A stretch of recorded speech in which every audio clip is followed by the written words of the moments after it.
Donald George Bradman, born 1908, son of a carpenter from Bowral in New South Wales. Son of a carpenter. It's worth a thought. An exceptional athlete, excelling in tennis, golf, running, shooting, ping pong, marbles, and of course cricket. His average score in his first season was 101. He holds the record for the highest score in first-class cricket, 452 not out. The highest score in Test cricket, 334. The most number of runs in a day, 309. The most number of runs in a series, 975. And this on foreign soil. The cold and the damp of England can't faze him. And in Australia, when it's 100 in the shade, he can score 300 in the sun. The man is a veritable batting machine, and still only 23. If he continues in this fashion, he will become the most phenomenal batsman of all time.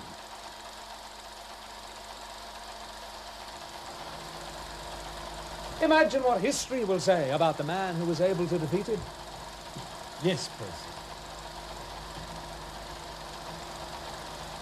What else do you have? I need all the information I can get.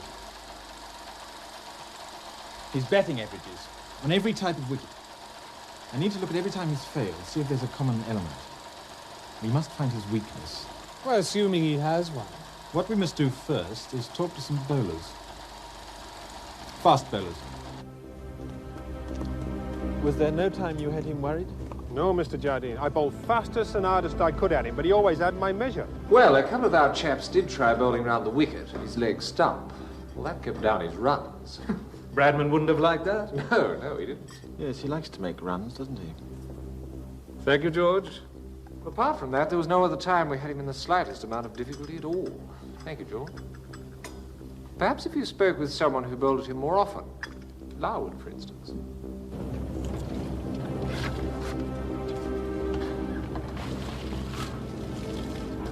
Harold, you've bowled a lot of balls to Bradman. Aye, he hit most of them too. You know, he scored more runs off me than anyone in the 1930 series.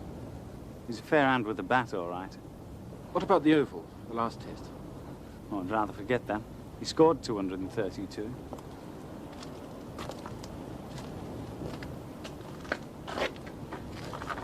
After rain had stopped play, you were brought back on.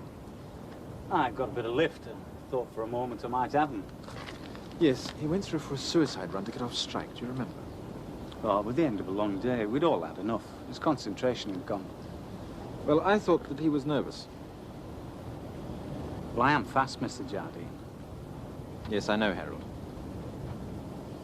Could you just think? Try to remember each ball. Well, there was one thing, though I didn't pay it much mind at the time. When you come into bowl, Bradman, there's one thing you always notice. Sets him apart from other batsmen. You don't move.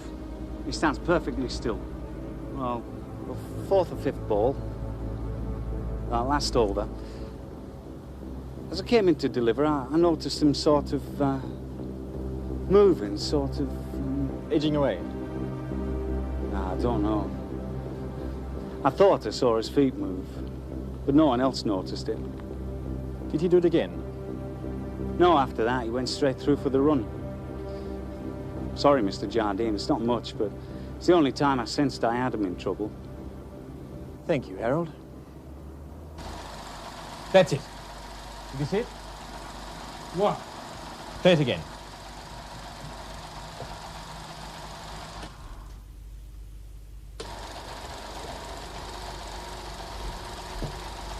Now, watch his foot. All right, so he moved his foot. Douglas, you're making too much of this. No, Percy, I'm not. Larwood also sensed something. He said it was the only time that he detected any movement from Bradman before the delivery. Oh, come. All batsmen move their feet. I myself have the habit Bradman.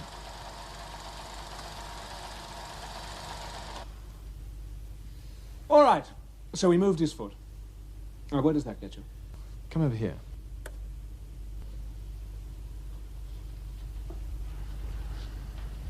Right. Oh, just a minute.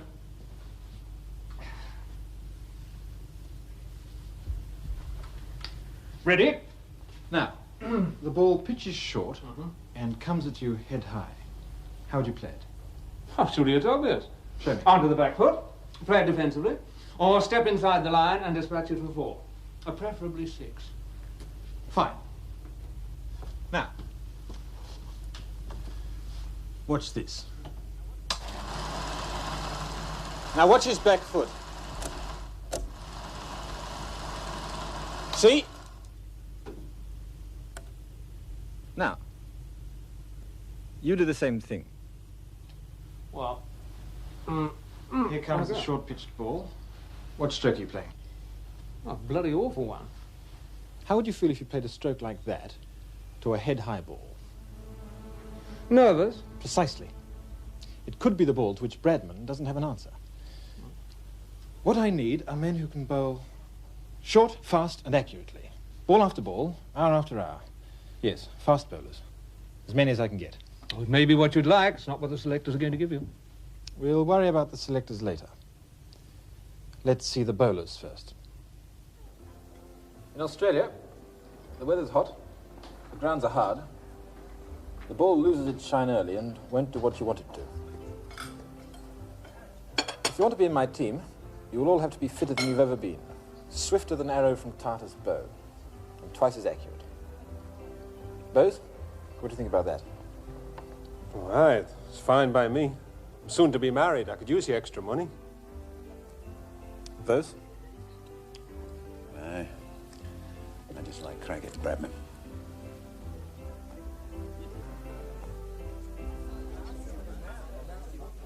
Harold? Aye.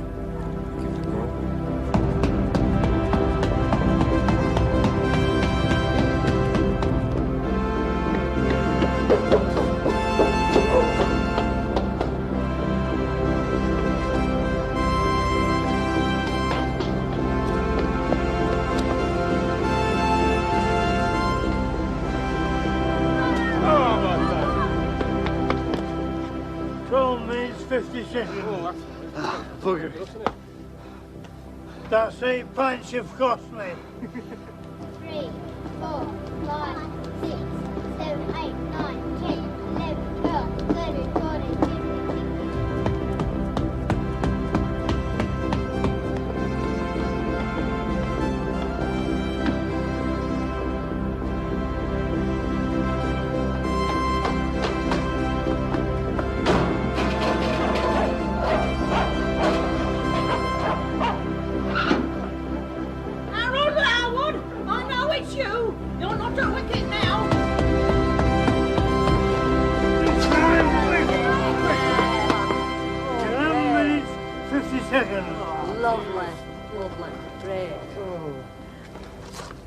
That'll be 24 pints, lad. Thank you.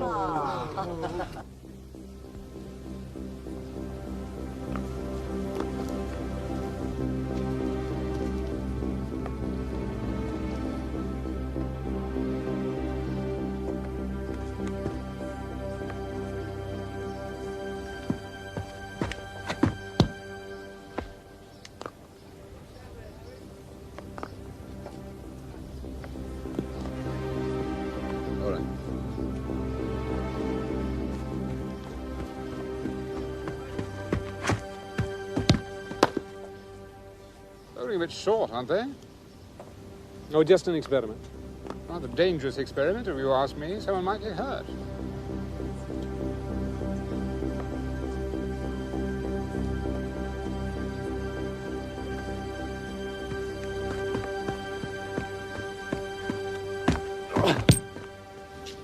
I say.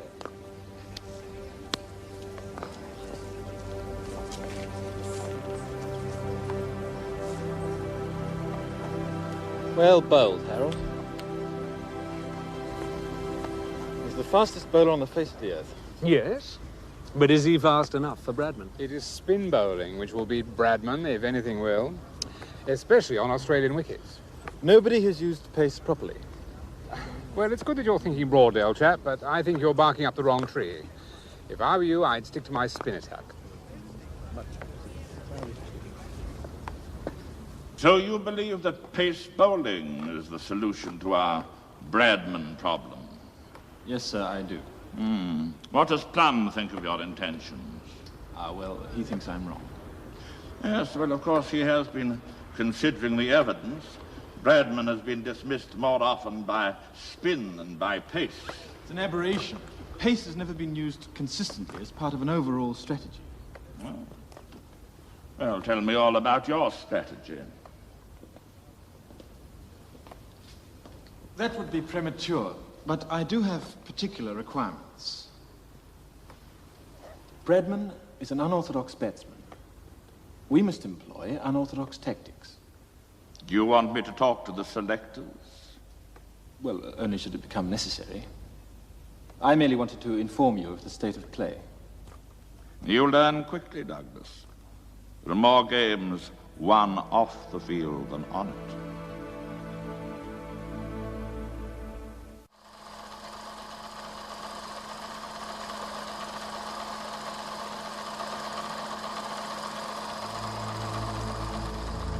So Douglas became obsessed with Bradman.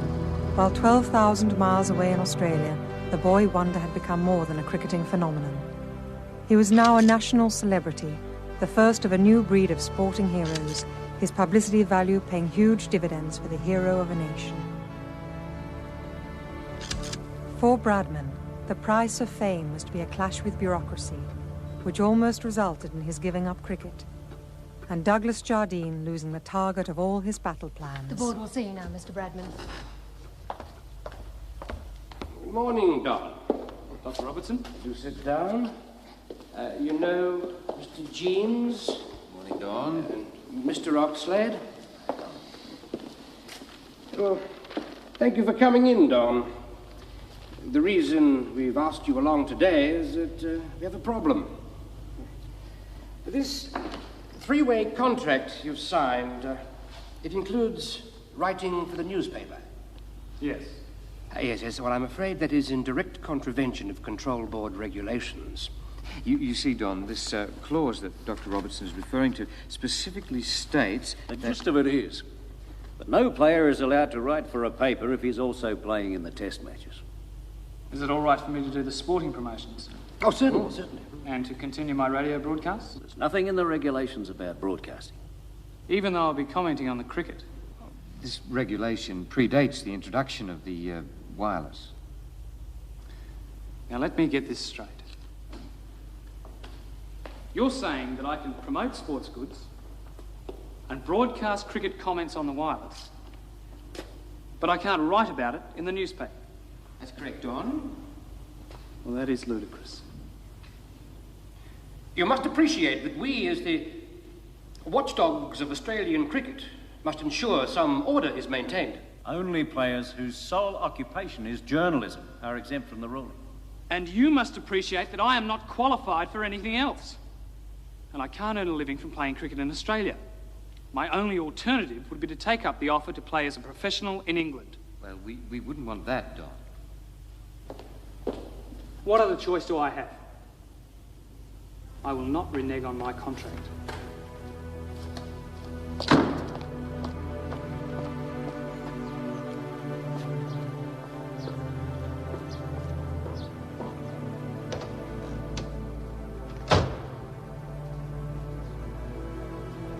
Jess? Mum?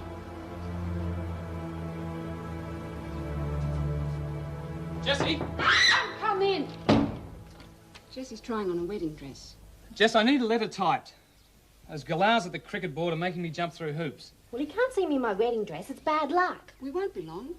Well, I'd like it now. I want to catch the afternoon mail.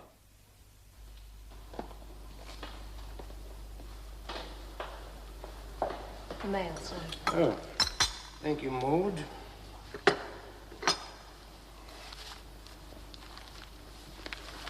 From Bowral. Milk or lemon? Milk. No, lemon. Bradman's request for permission to write. We can't allow any player to dictate terms. Cricket is a game for 11 aside, not a parade of film stars. This public idolatry of Bradman threatens the very future of cricket. Oh, you're right, Alan. Nevertheless, we couldn't afford to lose him. Does he make any mention of the England offer? Cricket without Bradman would be like Hamlet without the Dane. That's a little extreme, surely. Besides, I don't think Bradman would be prepared to abandon cricket or move to England. Anyway, there's no urgency. The Test series is months away. I think we can afford to let him sweat on it for a while.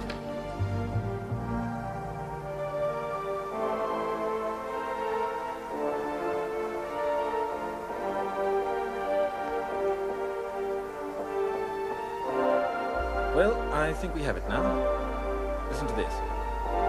Allen, Bowes, Vos, Larwood, Tate. The most formidable array of fast bowlers ever assembled. And the batsman? Sutcliffe, Bob Wyatt, Hammond, Duleep, Leyland. Robbins?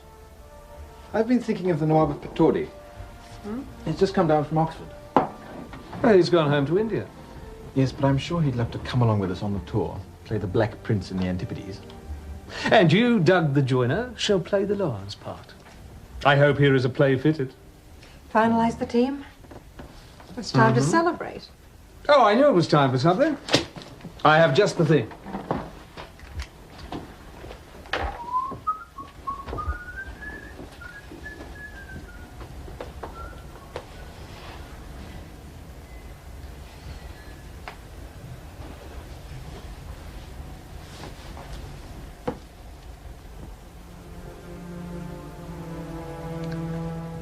What on earth are you doing? Attracting your attention. Although perhaps I should be wearing a cricket pad.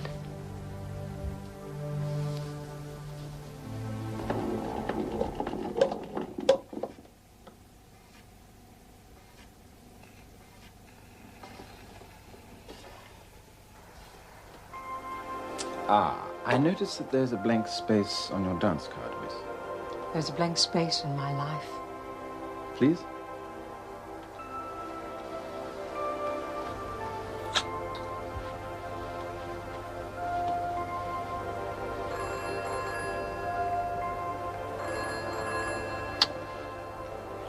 It's the telephone. Yes. What might be important? Might be. Don't bother, I'll get it. Fender. Oh, yes, he is. Oh, I see. Yes, I'll tell him. Goodbye. Well, it's Lord Harris's butler. Been hunting you all over town. Wants to see you immediately. Oh, can't it wait till the morning? Ah, the thing is, he may not be around in the morning. That's from our very first test in India. Do you remember India, Douglas? Indeed I do, my lord. Remember your first cricket bat? Very well. And who gave it to me? And I remember a small boy in Bombay who told me his greatest ambition was to wear the harlequin cap. I watched him grow. I watched him learn the game of empire. I noted with pride his captaincy of Winchester. And when he was chosen to play for his country, no one was happier for you than I. Then, when you were ready, I saw to it that you became captain of England.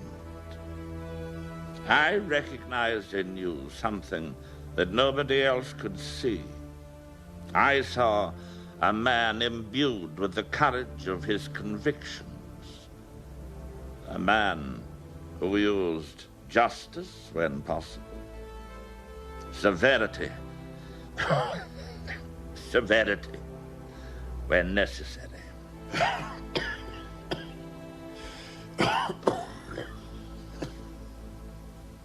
Douglas, you know and I know that the time for severity is now.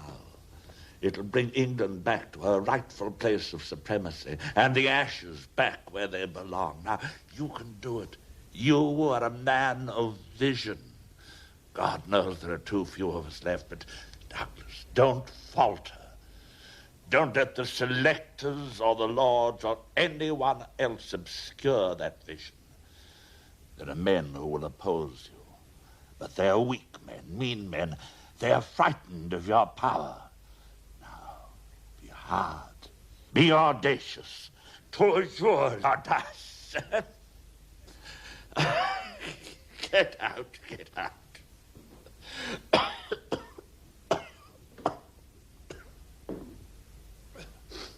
Shall I call the doctor? Ah, that old leech keeper waiting for me to die, but I won't give him the satisfaction.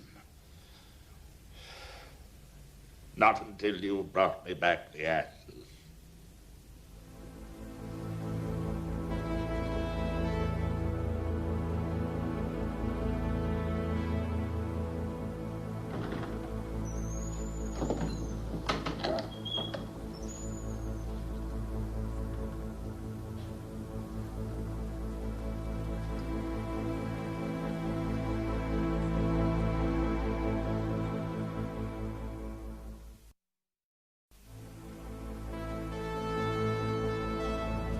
The night Lord Harris lost his struggle for life, I lost Douglas. Before he entered that room, he was a man with a vision. When he came out, he was imbued with a sense of destiny. There was no stopping him. I'm sorry, but this is impossible. It leaves no room for my pace attack. But these are the recommendations of your selection committee. Yes, sir, but it is I who must lead the team and determine its strategies. Yes, but we know nothing of these strategies. As one who's been in my present position, Plum, you will appreciate, I'm sure, that that is the captain's prerogative. Yes, yes, but as captain, I always listen to my selection committee.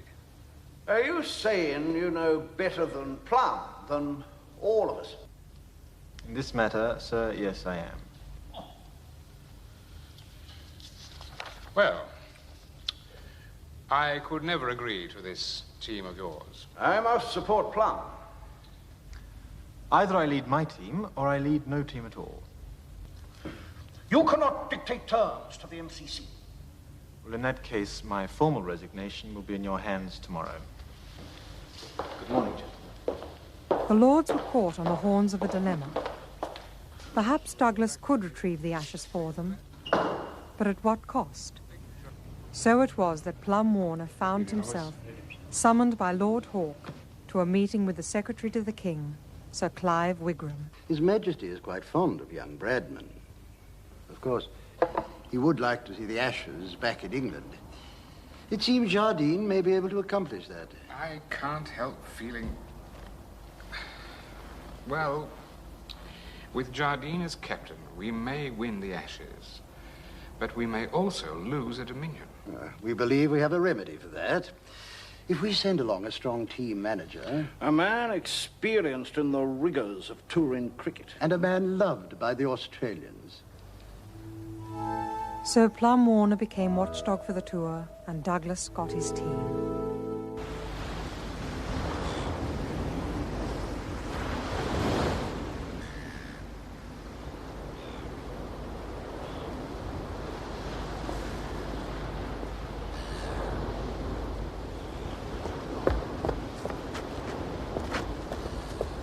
Son, glad you didn't take up that England offer, comrade. Spare a word? See if you can keep up, Chuck. Jardine's team? I've got Jardine's team.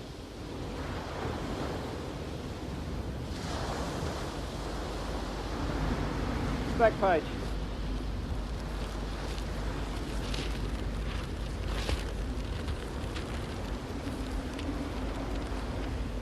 Larwood, Vose, Alan Tate. 5 fast bowlers. What's he got in mind?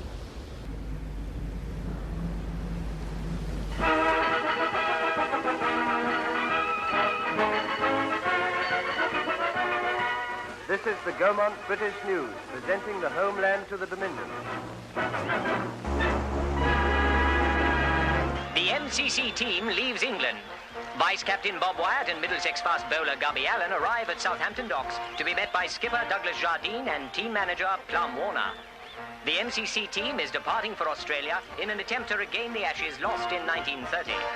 Will they prevail against the heat and the dust and the flies, and above all, against the Australian batting phenomenon Don Bradman? Allen will form part of a formidable array of fast bowlers, men like left-hander Bill Bose and Pride of Nottingham Harold Larwood, chatting with Yorkshireman Bill Bose, a late addition to the team. Little Lancastrian Eddie Painter demonstrates his form with the bat. Wicketkeeper Leslie Ames seems to be offering valuable hints to Painter, who's representing England abroad for the first time. In the midst of economic turmoil, the bonds of empire are stronger than ever. Bound for Australia on HMS Orontes is British government representative Mr. Ernest Crutchley. To all our far-flung people, I say, let us get together and keep together and never drift apart. We are of one stock. We share the same ideal. Let us go forward, side by side, helping each other over the rough patches and sharing the good things when they come. A commonwealth of nations with a commonwealth of interests and affections.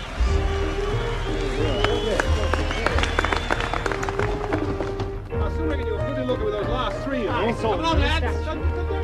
Time for a run. Time for what? For a run where? Where's the bloody fire? Excuse me, ladies, I hate to interrupt, but Mr. Allen and Mr. Wyatt have a prior engagement.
What an adventure we have before us. We have a real battle ahead of us, Paddy. I promise you at least 1 century. Excellent. I need all I can get.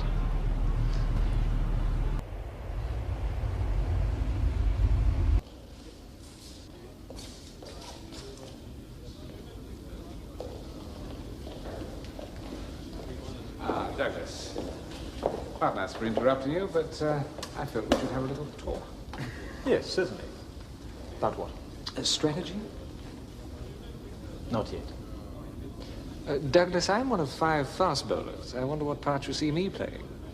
I'd like you to take as many wickets as you can.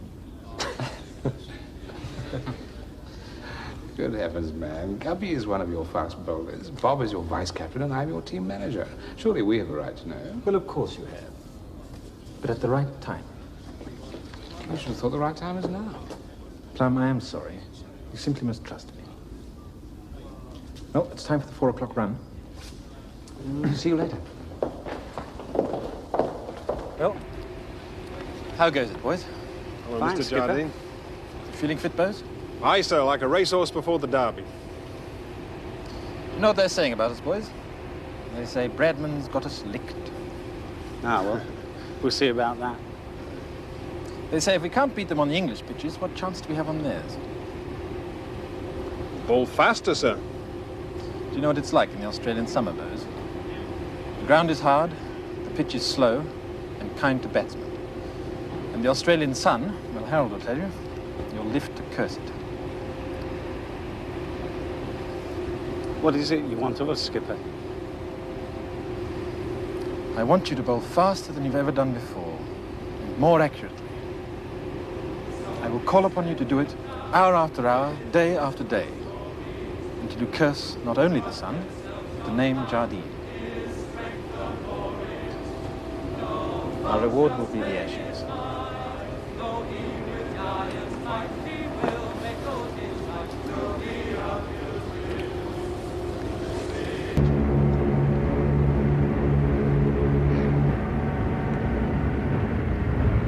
Goodbye again. Goodbye. Well, Plum, are we all ready? I think so.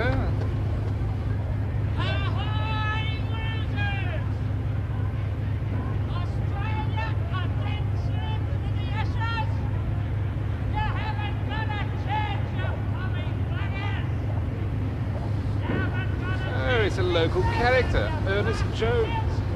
Used to be a fast bowler. I saw him break a batsman's ribs once. Now he just follows the Australian team around. He's harmless now. Australia are dead certain for the Ashes. England, go home! What can you expect from Australia? You don't stand a chance, you bastards, with Bradman! Gentlemen, we are entering the land of the barbarian.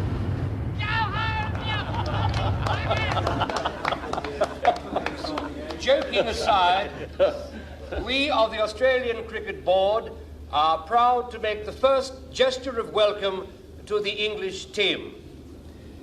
I would now like to call upon a great man of cricket and a great man of empire, the MCC manager, Mr. Pelham Warner.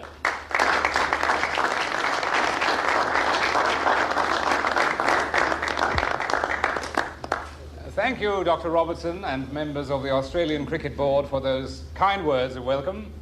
There are no better hosts, nor no truer friends than Australians.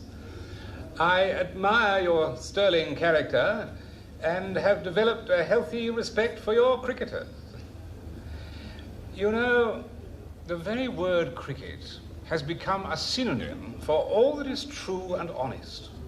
To say that is not cricket implies something underhand, something not quite in keeping with the best ideals. And this is the aim of the Maribyrnong Cricket Club, of which I am a humble, if devoted member, to preach the gospel of British fair play as developed in its national sport.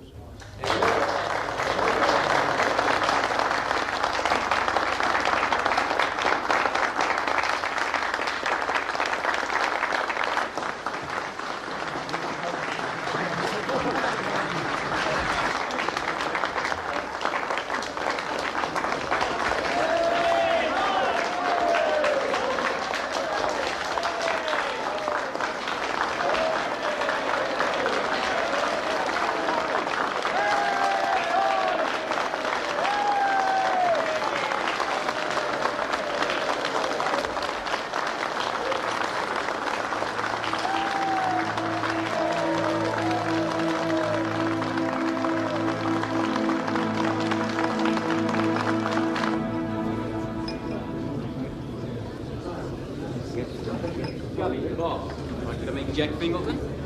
Jack, Gabby Allen. Very nice to meet you. Bob White. Bob. Demon Batsman. Thank you very much, Victor. What's the clue to the 5 fast bowlers then, eh?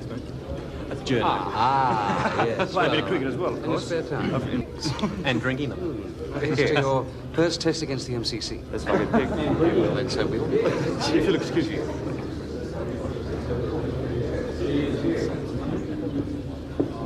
What does that badge mean?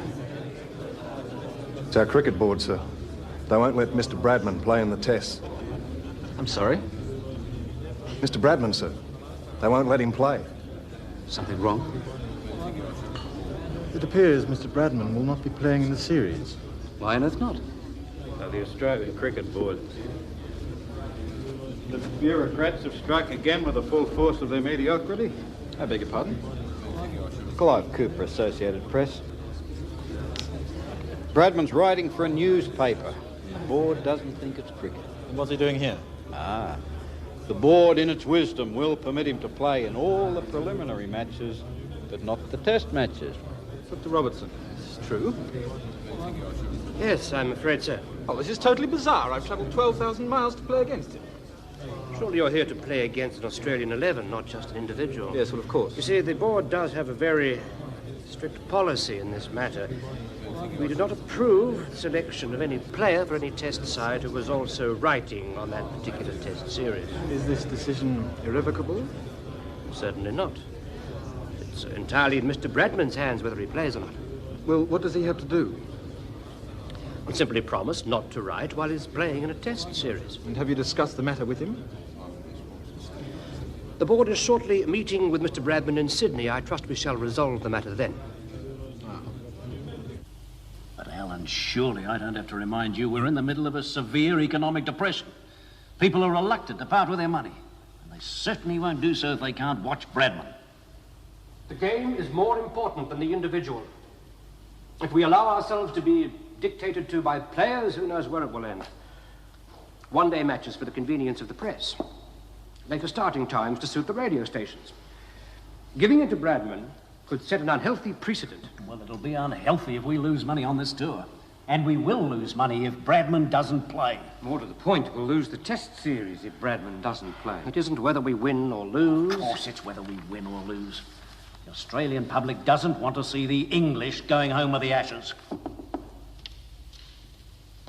Mr. Bradman is here. Oh, send him in. Just give us a minute, though. Well, then we're agreed.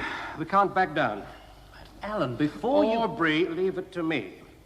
I know that when it comes to the crunch, you'll want to play in the tests.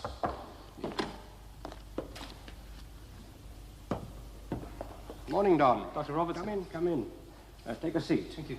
Cup of tea? No, thanks. Now, Don, as we explained to you at our last meeting, the situation with your present contract is a very delicate one. But, Dr. Robertson, I wrote to you about that months ago, as you requested. What more can I do? Well, you see, our problem is, Don, that we can't approve the selection in a test of any player who is writing about that series. I'm sure you will appreciate, Don, that it could be most disruptive to have one member of the team commenting on the selection or performance of any other member of the team. The problem is that only players whose sole occupation is journalism are exempt from the ruling.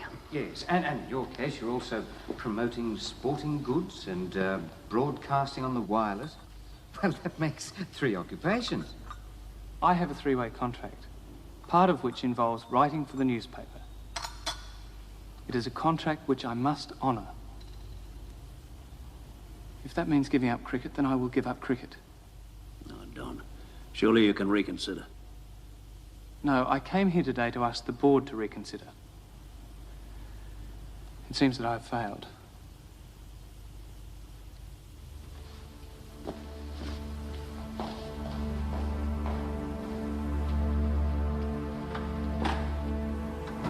We can't have him dictating to this board. Now, if we stand fast, I know he'll back down. Don't let those fools on the control board get to you. They're just petty bureaucrats full of their own importance. And I can't expect you to give up that newspaper contract to earn half that money playing cricket. If they don't allow you to play because of some silly little rule, then millions of Australians will come down and drag them out of their offices and throw them off the Sydney Harbour Bridge. It's not just them. You know, they all reckon he's mad bringing 5 fast bowlers out here because our wickets are slow. But he's up to something, and I don't know what it is.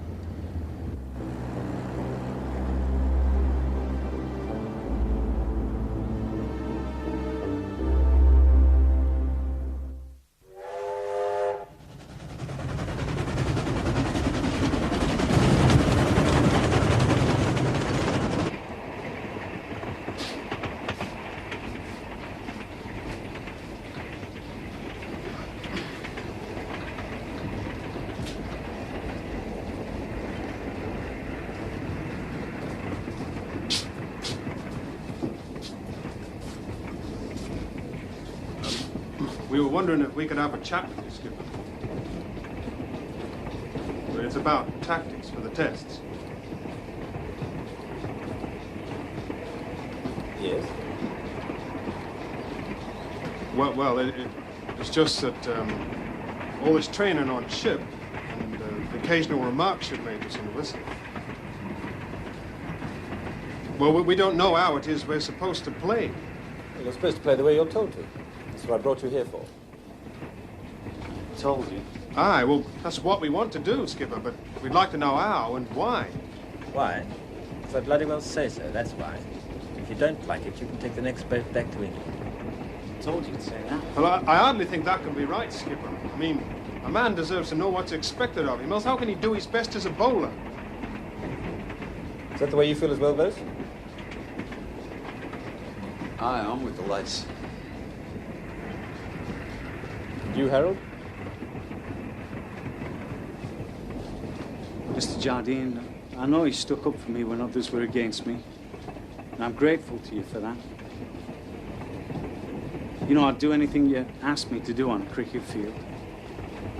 But I do believe I'd do a lot better if I knew what you're after.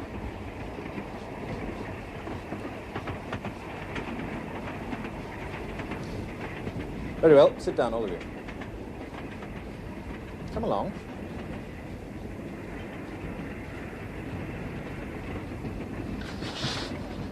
I'll take that. Thank you. Thank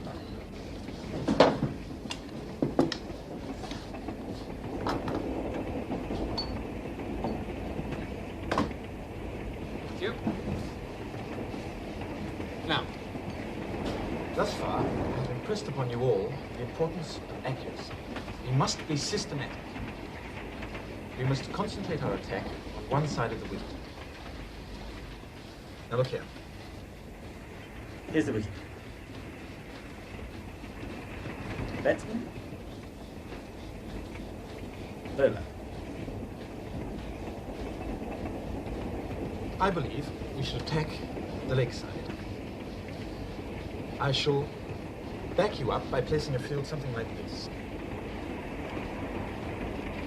Wicket-keeper. I should place one or perhaps two men on the offside. Here and here. Then a couple in the deep. Here and here. And the majority close in on the leg side. Two leg slips. Backward square leg. Short forward square leg. And a very silly middle.